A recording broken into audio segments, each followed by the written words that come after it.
ठीक है। आज हम पढ़ेंगे लक्ष्मण मूर्छा और राम का विलाप के 2 से 3 पद, जितना हो पाएगा समय के अंतराल में हम देखेंगे और पढ़ेंगे इनको। तो ध्यान पूर्वक आप लोगों को देखना है और समझना है और अपनी उत्तर पुस्तिका में लिखना भी है। ठीक है, अपनी अपनी कॉपी लेकर के बैठिए और हम पढ़ते हैं। तो ये दिख रहा है आप लोगों को? दिख रहा है यस बच्चों? सर। हाँ ठीक है। लक्ष्मण मूर्छा और राम का विलाप।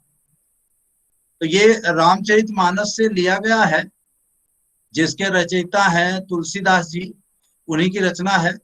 तो आपके जो पाठ में है, आपकी उत्तर पुस्तिका में आरोह भाग 2 में, उसमें कुछ अंश लिया गया है और इसकी शुरुआत होती है जब लक्ष्मण को लंका कांड में, रामचरितमानस के लंका कांड में जब लक्ष्मण को शक्ति बाण लग जाता है, मेघनाथ द्वारा शक्ति बाण जब मार दिया जाता है और लक्ष्मण मूर्छित हो जाते हैं, तो उस समय यह समस्या उत्पन्न हो जाती है कि अब क्या किया जाए।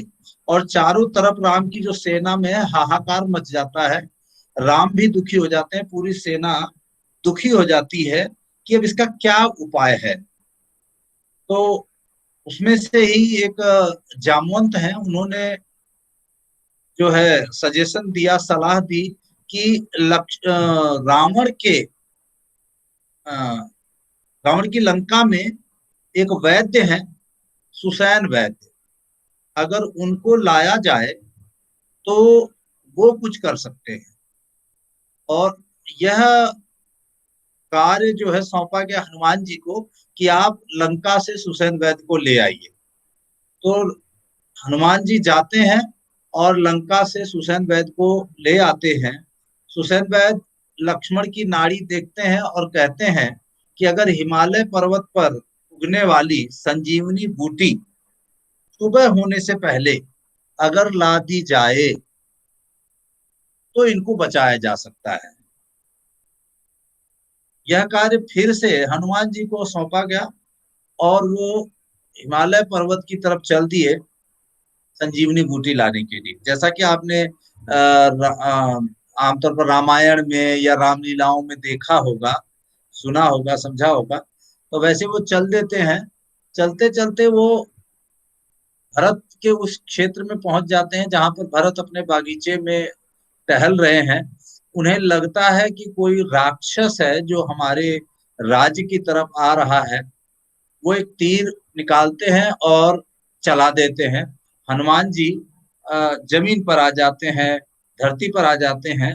और वो जो अ, अ, हनुमान जी धरती पर आ जाते हैं, लेकिन वो धरती पर आते आते वो राम राम कह रहे होते हैं। राम राम कह रहे होते हैं, तो यह बात उनके कानों में पड़ती है भरत जी के। उन्हें लगता है ये तो कोई राम भक्त है, ये कौन है। तो करीब में जाकर के जब वो पूछते हैं तो वह सारी बातें कह सुनाते हैं कि कैसा क्या क्या हुआ है। भरत को बड़ा दुख होता है और वो उनसे क्षमा याचना करते हैं और कहते हैं कि आप जाइए।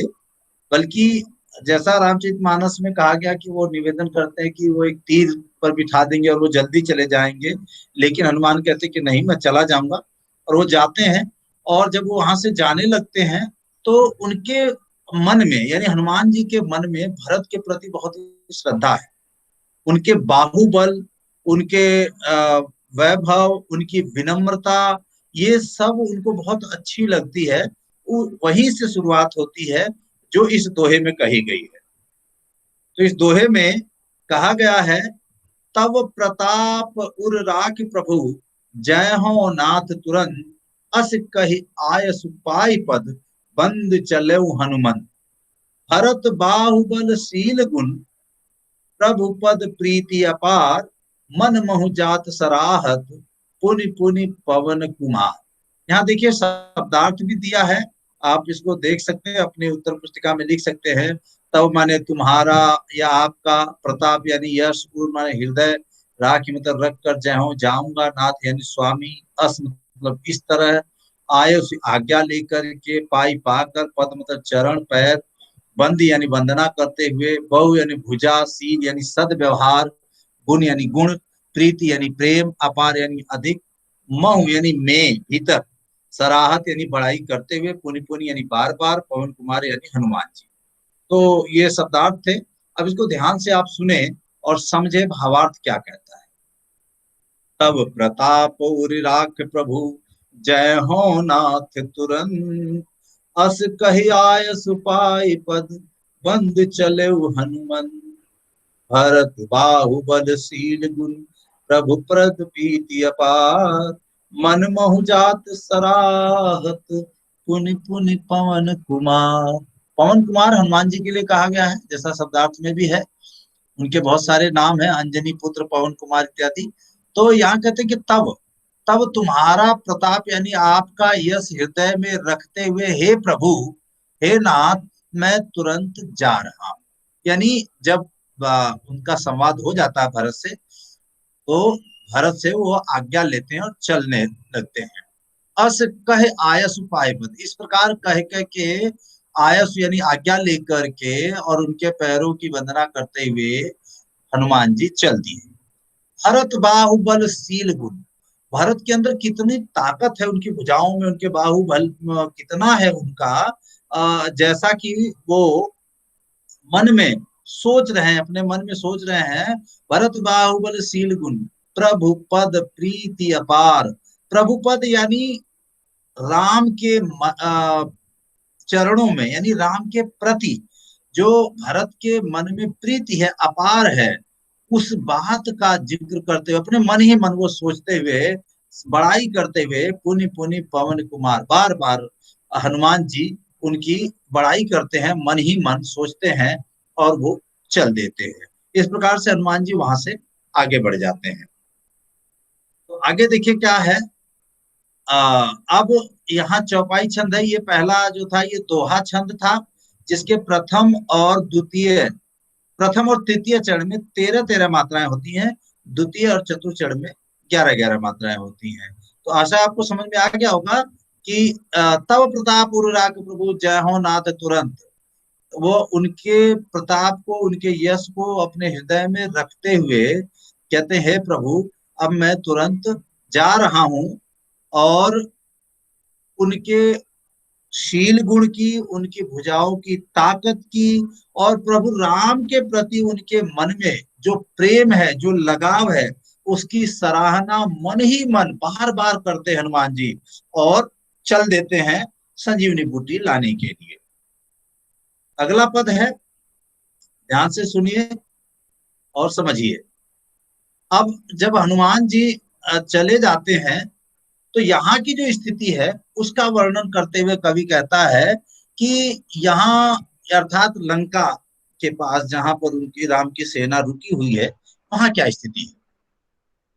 वहां कवि कहता है कि राम दुखी हैं, व्यथित हैं, और यह सोच रहे हैं कि आधी रात बीत चुकी है और अभी तक कपि यानी हनुमान जी नहीं आए हैं।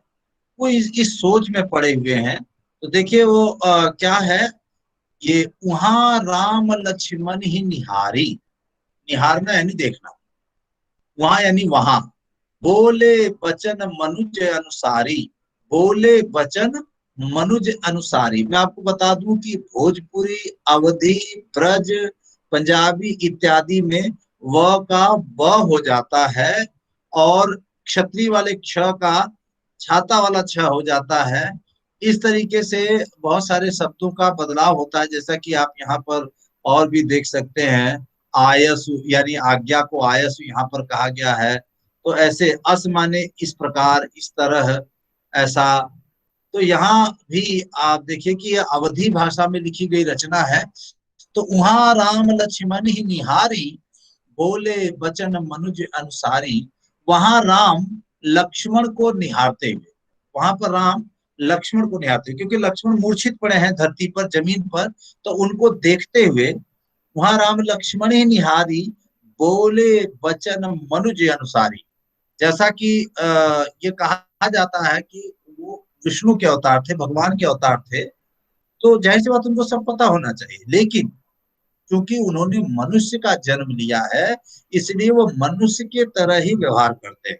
ये वजह की इस पंक्ति में कहा गया, बोले वचन मनुज अनुसारी। मनुज यानी मनुष्य, तो मनुष्य के अनुसार वो वचन बोलते हैं। और क्या कहते हैं, अर्ध रात गई कपि नहीं आयो, राम उठाए अनुज उर लायो। अर्ध रात गई कपि नहीं आयो, कपि यानी बंदर अर्थात हनुमान जी। कपि माने बंदर होता है, हनुमान जी भी एक बंदर का ही रूप है, जैसा कि इसमें दिखाया गया। उनकी शक्ल सूरत हमें रामलीला में दिखाई जाती है, या रामायण धारावाहिक में आपने देखा होगा। तो यहाँ उसी का प्रतिरूप समानार्थी शब्द है कि कपि माने पर्यावाची शब्द, पर्यावाची शब्द है कि, तो कप माने बंदर होता है, लेकिन यहाँ पर हनुमान जी के लिए कहा गया है कि मनुष्य के अनुसार वचन बोलते हैं, और अपने भाई जो मूर्छित है उसके सिर को उठा के अपने गोद में, उर उर मतलब हृदय, हृदय के पास अर्थात गोद में रख लेते हैं, और विचार करते हैं, सोचते हैं। अर्ध रात गई, आधी रात बीत चुकी है, कपि नहीं आयो, हनुमान जी अभी तक नहीं आए। अर्ध रात गई कपि नहीं आयो, सकहु न दुखित, हाँ, राम उठाए अनुज उर लायो, उन्होंने हृदय से लगा लिया। और कहते हैं, सकहु न दुखित देख मोहि भाई। एक बाद में क्लास ले रहा हूँ। अरे ले रहा हूँ मैं, 12th एक ही नहीं। तो कहते हैं, अर्ध रात गए कपि नहीं आयो, सकहु न दुखित देख मोहि भाई। सकहु न दुखित देख मोहि काऊ, बंधु सदा तब मृदुल स्वभाव। हे बंधु, तुम मुझे कभी भी किसी भी प्रकार से, देखिए ध्यान से देखिए इसमें, सकहु न दुखित देख मोहि काऊ, मुझे किसी भी प्रकार से, काऊ मतलब किसी भी प्रकार से तुम दुखी नहीं देख सकते थे। बंधु सदा तब मृदुल स्वभाव, हे बंधु, सदा सदैव तब मैं तुम्हारा मृदुल, मृदुल स्वभाव यानी स्वभाव, तुम्हारा मेरे प्रति सदैव मृदुल स्वभाव रहा है। आपने 10वीं में पढ़ा था राम लक्ष्मण परशुराम संवाद, तो उसमें देखिए वो कैसे कड़क अंदाज में बात करते हैं परशुराम से, यानी धृष्टता भी करते हैं परशुराम से, बहुत अच्छे से बात नहीं करते, लेकिन वहीं अपने भाई राम से बहुत मृदुता से व्यवहार करते हैं, बहुत कोमल भावना में उनसे बात करते हैं। तो यहाँ पर वो राम कह रहे हैं कि हे भाई, उठो, उठो। उनको गोद में से ले रखा, मूर्छित है, उनको कह रहे उठो। सकहु न देख, तुम मुझे कभी भी ऐसे दुखी नहीं देख सकते थे। सकहु न दुखित देख मोहि काऊ, मुझे किसी भी प्रकार से तुम दुखी नहीं देख सकते थे। बंधु तब मृदुल स्वभाव, बंधु सदा तब मृदुल स्वभाव, है भाई तुम्हारा मेरे प्रति सदैव मृदुल स्वभाव रहा है। आज ऐसा क्या हो गया कि तुम मुझसे बिछड़ रहे हो, तुम मुझसे बातचीत नहीं कर रहे हो। ये मनुष्य भावना है। एक मनुष्य के घर में अगर कुछ ऐसा हो जाए, उसके घर का कोई प्रिय गुजर जाए या मूर्छित हो जाए, तो वो ऐसी बात करता है। इसीलिए राम भी ऐसी बात करते हैं, कहते हैं, सो अनुराग कहाँ अब भाई, हे भाई, तुम्हारा वह प्रेम जो मेरे प्रति था वह अब कहाँ है। उठहु न सुनि मम बच बिकलाई, उठऊ उठो न, नहीं उठो न, सुनी मम सुनो, और मेरे से बच बिकलाई, बच करके निकलने का प्रयास मत करो। हे भाई, वह अनुराग तुम्हारा जो मेरे प्रति था वह कहाँ है, उठो, मुझे बताओ, मुझसे बच निकलने का प्रयास मत करो। जो जन त्यों बन बंद बिछोहू, पिता बचन मन त्यों नहीं ओहू। ओहू कहते हैं, अगर मैं यह जानता, जो मतलब अगर, जन त्यों जानता, बन यानी वन, वह का ब हो गया है बन, बंधु, बंधु यानी भाई, बिछो मतलब बिछड़ जाएगा। अगर मैं यह जानता कि जंगल में मेरा भाई मुझसे बिछड़ जाएगा, पिता वचन मन त्यों नहीं ओहू, तो मैं पिता के उस वचन को नहीं मानता। समझ में आ रही बात आप लोगों को? तो तुलसीदास जी के कथनानुसार राम जी यहाँ परेशान हैं और वो कह रहे हैं कि अगर मैं ऐसा जानता कि वन में मेरा भाई मुझसे बिछड़ जाएगा तो मैं पिता के उस वचन को कभी भी नहीं मानता जिसमें तुम्हें मेरे साथ आने की आज्ञा दी गई है। समझ में आ रही बात आप लोगों को बच्चों? समझ में आ रही है? Yes sir. यस वो दिख सर। रहा, जो प्रेजेंट कर रहा हूं दिख रहा है ना? वो यस सर। लिखा लिखा हुआ मैटर दिख रहा है ना? Yes yes sir. सर। ठीक ठीक।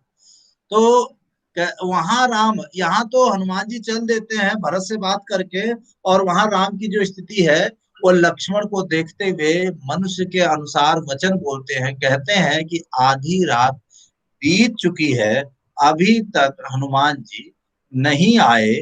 राम उठाए अनुज उर लायो, और राम उठा करके अपने भाई के सिर को अपने हृदय के पास से लगा लेते हैं और कहते हैं, हे भाई उठो, तुम वही हो जो सकहु न दुखित देख मोहि काऊ, जो मुझे किसी भी प्रकार से दुखी नहीं देख सकता था।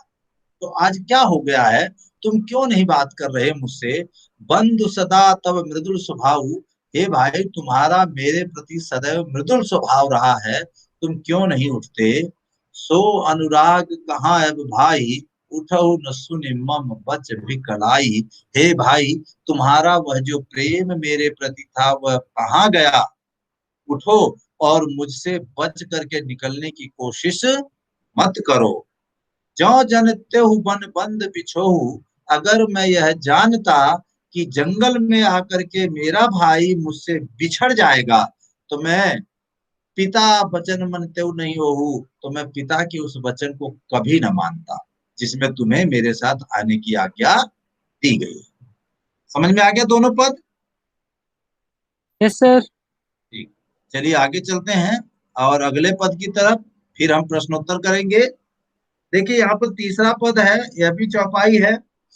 यहाँ कवि कहता है, सुत बित नारी भवन परिवारा, होहि जाहि जग बार बारा, अस विचार जिय जागहु ताता, मिलई न जगत सहोदर भ्राता, जथा पंख बिनु खग अति दीना, मन बिनु फने कर बर कर हीना, असमम जीवन बंधु बिनु तोही, जो जड़ देव जिया वही मोही, जय हूँ अवध कवन मोहलाई,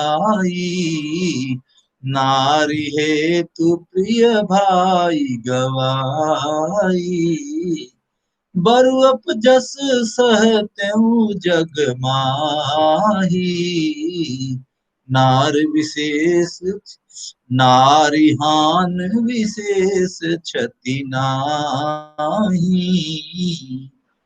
तो आपने सुना, तो कहते हैं वित्त यानी धन, नारी यानी स्त्री है, और कहते हैं कि सुत वित्त नारी भवन परिवारा, हो ही जाहि जग बार ही बारा। कहते हैं सुत यानी बेटा, वित्त यानी धन, नारी यानी पत्नी, भवन यानी घर महल अटारी, हो ही जाहि जग बार ही बारा, संसार में बार बार हो जाते हैं। अस विचार जिय जागहु ताता, हे भाई ऐसा विचार करके उठो, ऐसा विचार मन में करके उठ जाओ। मिलई न जगत सहोदर भ्राता, सहोदर यानी एक ही माँ के गर्भ से जन्मे हुए बच्चे, उन्हें सहोदर कहा जाता है, सगे भाई बिल्कुल, जो एक ही पेट से पैदा हुए हैं। अच्छा आरती बताइए कि क्या राम और लक्ष्मण एक ही माँ के पुत्र थे? आरती। यस सर, नहीं थे। नहीं थे। नहीं थे। उनकी माता का क्या नाम था? किसकी माता का नाम? लक्ष्मण की।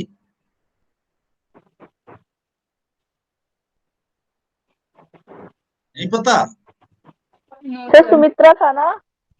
हाँ, देखिए 3 रानियां थी ना दशरथ की। यस सर, कौशल्या, सुमित्रा कौशल्या, और कैकेयी। कैकेयी और सुमित्रा। सुमित्रा सबसे छोटी यस थी सर। और इनके 2 बच्चे थे, लक्ष्मण और शत्रुघ्न और लक्ष्मण सर। शत्रुघ्न। शत्रुघ्न। हाँ, वेरी गुड, हाँ जी बहुत सर। अच्छा बात। तो शत्रुघ्न और लक्ष्मण इनके 2 बेटे थे। कैकेयी का एक थे भरत, और कौशल्या के भी एक थे राम। लेकिन यहाँ कवि कहता है कि मिलहि न जगत सहोदर भ्राता। इसका यह मतलब है कि राम कहते हैं कि हे भाई उठो, तुम्हारे जैसा तो इस संसार में सहोदर यानी सगा भाई भी नहीं होता। जितना तुम मेरे प्रति प्रेम रखते हो, लगाव रखते हो, उतना तो शायद इस संसार में सगे भाई भी आपस में नहीं रखते। और कहते हैं कि जथा पंख बिनु खग अति दीना। खग यानी पक्षी, खग मतलब पक्षी। देखिए यहाँ शब्दार्थ दिए गए, एक बार फिर से आपको दिखा दूं। वित्त माने धन, नारी माने स्त्री, पत्नी, हो ही मतलब आते हैं, जाए मतलब जाते हैं, जग यानी संसार, 12 ही 12 यानी बार बार, अस मतलब ऐसा, इस तरह, विचार यानी सोच कर, जी यानी मन में, ताता यानी भाई, भाई के लिए संबोधन किया गया। तात कहते हैं ना, सहोदर एक ही माँ की कोख से जन्मे। भ्राता यानी भाई, जथा यानी जिस प्रकार, बिनु यानी के बिना, दीना यानी दीनहीन, मन यानी नागमणि, फन यानी फन अर्थात यहाँ सांप के लिए कहा गया है। परिबर यानी श्रेष्ठ हाथी, कर यानी सूंड, हीना यानी रहित, मम मेरा, जीवन जीवन, बंधु भाई तो ही तुम्हारे, ज्यो यदि जड़ कठोर, दैव यानी भाग, जिया यानी जीवित रखे, कोई मुझे जय हूं जाऊंगा, कवन कौन, मुंह यानी मुख, हेतु के लिए गवाई खोकर, बरु चाहे अपजस यस अपयस, सत्यम यानी सहन करता, माह यानी में, विशेष यानी खास, क्षति यानी नुकसान या हानि नहीं है। तो देखिए, अब शब्दार्थ देख लिया आपने, फिर से आप एक एक लाइन को ध्यान पूर्वक सुनेंगे, समझेंगे। तो कवि कहता है कि सुत बित नारी भवन परिवारा। राम मूर्छित लक्ष्मण से बात कर रहे हैं कि हे भाई, सुत बित नारी भवन परिवारा, हो ही जाहि जग बारह बारह। सुत यानी बेटा, बित यानी धन, नारी यानी पत्नी, ये तो संसार में बार बार हो जाते हैं। और भवन महल अटारी। अस विचार जिय जागहु ताता, ऐसा विचार मन में करते हुए जागो उठो, ताता यानी हे भाई उठो। क्योंकि ये इसलिए कह रहे हैं क्योंकि सीता के लिए ही आए हैं लड़ने, और ऐसे में वह मूर्छित हो गए हैं। मिलई न जगत सहोदर भ्राता, हे भाई तुम्हारे जैसा तो इस संसार में सहोदर भ्राता यानी सगा भाई भी नहीं होता, नहीं मिलता। तुम्हारे बिना मेरी स्थिति कैसी है, वह कवि कहता है, जथा पंख बिनु खग अति दीना। जिस प्रकार पंख के बिना खग अत्यधिक दीनहीन, बेकार हो जाता है, मणि बिन फनी कर बर कर हीना। मणि के बिना, मणि नागमणि के बिना, फन यानी सांप बेकार होता है, और सूर करिबर कर हीना, जो श्रेष्ठ हाथी है वो सूर के बिना बेकार होता है। उसी प्रकार अस मम जीवन बंधु बिन तो ही, ऐसा ही मेरा जीवन हे बंधु तेरे बिना है। जो जड़ देव जियावे मोही, जो अगर जड़ देव, अगर इस संसार में मैं जीवित रहा भाग्य से, अगर मैं जीवित रहा तो जय हूं अवध कमन मुह लाई। तो अयोध्या, अवध यानी अयोध्या, जिसे साकेत भी कहते हैं, कहते हैं कि जय हूं अवध कमन मुह लाई। तो मैं अयोध्या किस मुंह से जाऊंगा, क्या कहूंगा लोगों से कि नारी हे तु प्रिय भाई गंवाई। लोग मुझे कहेंगे कि अपनी पत्नी के लिए अपने प्रिय भाई को गंवा दिया, खो दिया। क्या क्या लोग कहेंगे मेरे बारे में, किस मुंह से मैं अयोध्या जाऊंगा। बरु अपजस सहत्यूं जग माही। मैं ऐसे ढेर सारे अपयस सह सकता हूँ हे भाई। बरु अपजस सहते हूँ, चाहे किसी भी के प्रकार के अपयस, अप्रसिद्धि, बदनामी मैं सह सकता हूँ, लेकिन मैं यह नहीं सह सकता, क्योंकि नारी हानि विशेष क्षति नाही। क्योंकि नारी की हानि जो है कोई विशेष क्षति नहीं है। क्योंकि शुरू की लाइन में कह दिया, भाई दूसरी आ जाएगी। आपने एक कविता 11वीं में पढ़ी है, आंखें, उसमें भी देखिए एक पंक्ति कही गई है, पैर पैर की जूती जोरू, एक नहीं तो दूजी आती। पर जवान बेटे की सुध कर, सांप लौटते फटती छाती। ठीक है, वहां भी कहा गया है कि पत्नी तो कोई बात नहीं, दूसरी आ जाएगी, पर जवान बेटे की मृत्यु उन्हें बर्दाश्त नहीं हो रही है। यहाँ पर कह रहे हैं कि भाई पत्नी यानी सीता गई तो गई, कोई बात नहीं, लेकिन तुम्हारा हानि जो है, तुम्हारा मेरे साथ न चलना, ये बहुत बड़ी हानि होगी। पत्नी तो दोबारा आ जाएगी। मैं आपको बता दूं कि ये समाज के उस समय का भी वर्णन है, और आज थोड़ा परिवर्तन आया है, लेकिन काफी हद तक पुरुष समाज में यह सोच अभी भी बरकरार। पुरुष ही क्यों, महिलाओं में भी जो सास हैं, माताएं हैं, वो भी ऐसा सोचती हैं, जबकि वो खुद एक महिला होती हैं, लेकिन वो ऐसा सोचती हैं कि कोई बात नहीं, पत्नी तो दूसरी आ जाएगी, धन दूसरा मिल जाएगा, और भाई दूसरा नहीं मिलेगा। तो ये चीज उस समय भी ऐसी थी समाज में, जिसका वर्णन यहाँ तुलसीदास जी ने कहा है कि नारी हानि विशेष क्षति नाही। स्त्री की हानि कोई विशेष नुकसान नहीं है, लेकिन भाई का नुकसान बहुत बड़ा नुकसान है, क्योंकि मिला ही न जगत सहोदर भ्राता। हे भाई, तुम्हारे जैसा तो कोई सगा भाई भी नहीं मिलता। समझ में आया बच्चों? समझ में आ गए तीनों पद? Yes sir. Chahat, Divya, yes sir. Divya, Divya, yes sir. समझ में आया? Yes sir. गुड। तो अब देखिए इसमें सर विशेष फर्स्ट क्या है, वाला एक तीनों बार बता दीजिएगा। कौन सा पहला? पहला बेटा, यस सर। हाँ ठीक है। यस देखिए, सर।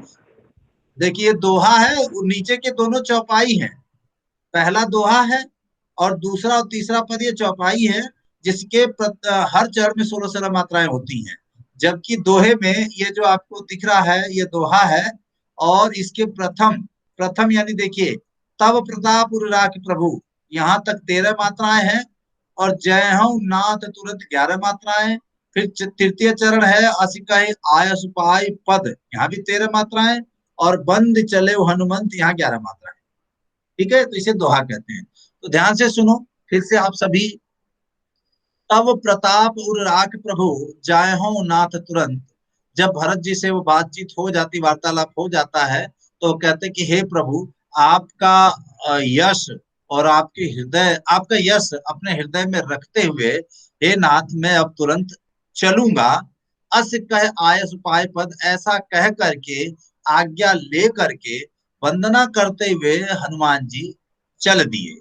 लेकिन वो मन में क्या सोचते हैं, भरत बाहुबलशील गुण, भरत के बाहुबल, उनकी भुजाओं की ताकत, उनका शीलता, विनम्रता वाला गुण, और प्रभु पद प्रीति अपार, यानी राम के प्रति उनके मन में जो प्रेम है, राम के चरणों के प्रति उनकी जो भक्ति है, उसके बारे में वो सोचते हैं, और उनकी सराहना, मन महु जात सराहत, मन में उसकी सराहना करते हुए, बड़ाई करते हुए, बार बार बड़ाई करते हुए पवन कुमार जी यानी हनुमान जी चले गए।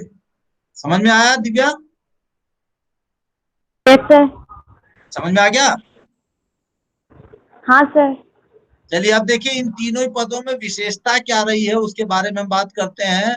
कि पहला पद जो है दोहा, उसमें देखिए हनुमान की भक्ति व भारत के गुणों का वर्णन हुआ है। यह दोहा छंद है, जैसा मैं आपको बता चुका हूँ। प्रथम और तृतीय चरण में 13-13 मात्राएं, द्वितीय और चतुर्थ चरण में 11-11 मात्राएं। अवधि भाषा का प्रयोग किया गया है, जैसा कि मैंने आपको बताया। इससे पहले 3 पद आपने कवितावली से पढ़े हैं, वो ब्रज भाषा में थे, लेकिन ये अवधि भाषा में है।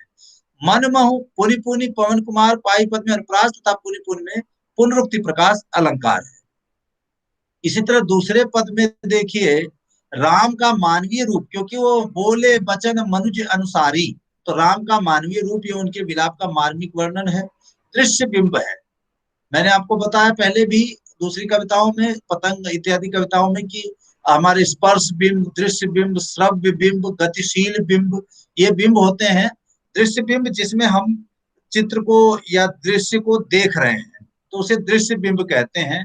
केवल सुनते हैं तो श्रव्य बिंब होता है, छूने का एहसास होता है तो स्पर्श बिंब होता है, और अगर उसमें गतिशीलता हो तो वहां गतिशील बिंब होता है। तो यहाँ पर दृश्य बिंब है, ऐसा लग रहा है जैसे हम खुद देख रहे हैं। करुण रस की प्रधानता है, क्योंकि दुखी है। चौपाई छंद है, तो जैसा मैंने आपको बताया कि इसके हर चरण में 16-16 मात्राएं, यानी हर पंक्ति में 16 मात्राएं हैं। आप देखिए, यहाँ से लेके वहां राम लक्ष्मण निहारी से लेकर के बोले बचन मनुज निसारी, ये 2 चरण है, दोनों में 16-16 मात्राएं हैं। और निम्नलिखित में अनुप्रास अलंकार की छटा है, जैसे बोले बचन दुखित देख, वन बंधु बिछोहु बच बिकलाई। यहाँ अनुप्रास अलंकार है। जब कोई वर्ण एक निश्चित क्रम में आवृत्त होता है, बार बार 2 या 2 से अधिक बार आता है, तो वहां अनुप्रास अलंकार। आगे देखिए, इसमें सुतबित नारी तीसरे में क्या है कि राम का भ्रातृ प्रेम प्रशंसनीय है। दृश्य बिंब है फिर से यहाँ पर। जथा पंख और तोहि में उदाहरण अलंकार है, उदाहरण दिया ना, जथा पंख बिन खग अति दीना, और जथा पंख बिन खग अति दीना, मन बिन फनि कर बर कर हीना, और मणि के बिना सांप और सूंड के बिना हाथी, पंख के बिना पक्षी। ये उदाहरण दिया है, इसलिए यहाँ पर उदाहरण अलंकार है। चौपाई छंद का सुंदर प्रयोग है। अवधि भाषा ये वही चीजें है। करुण रस है, जो पिछले में भी है, दिखा आपने।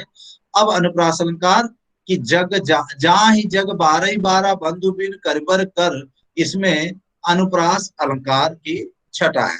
तो इस प्रकार से आपने विशेष भी पढ़ लिया, और आशा है आप लोगों को यह समझ में आ गया होगा। इसी के साथ धन्यवाद। तो समझ में आ गया है ना सबको? Yes yes sir. सर।